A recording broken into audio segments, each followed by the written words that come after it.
হায় আমার জাতি যদি সারাদিন কিছু নাও করত, ঘুমানোর আগে যদি হাত দুটা উঠায় বলতো, মালিক তুই জানিস পিঠের টান পেটের টান, সারাদিন তোর কাছে আসতে পারি না, তুই ডাকছ আমি শুনছি, তারপরও আমি তোমার কাছে আসতে পারি না, এখন তো ঘুমাইতে চললাম, সকালে তুমি উঠাইলে উঠবো, নাইলে আর উঠা হবে না, আমি তোমার কাছে মাপ চায়া ঘুমাইতেছি মালিক, তওবা করে ঘুমাইতেছি।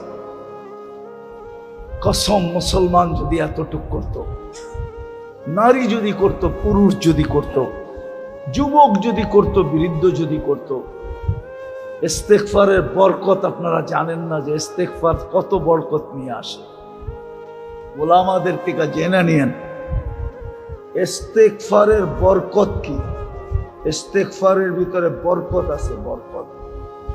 তাইলে আমাদের ঘাম, মাথার ঘাম পায়ে ফেলতে হতো না, এত বরকত হইতো আমাদের কামাইতে, রুজিতে, আমাদের ঘরে, আমাদের জীবনে। খোদার কসম আমরা বরকত বেচেই চলতে পারতাম। দুনিয়া আমাদের কাছ থেকে যেরকম কাপড় নিতে আসে, সারা দুনিয়া আমাদের কাছ থেকে বরকত নিতে আসতো, বরকত।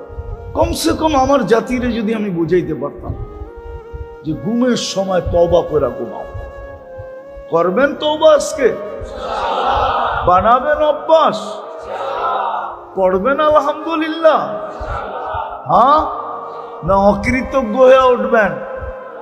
অকৃতজ্ঞের জায়গা আল্লাহর কাছে নাই, আল্লাহ অকৃতজ্ঞকে পছন্দ করে না।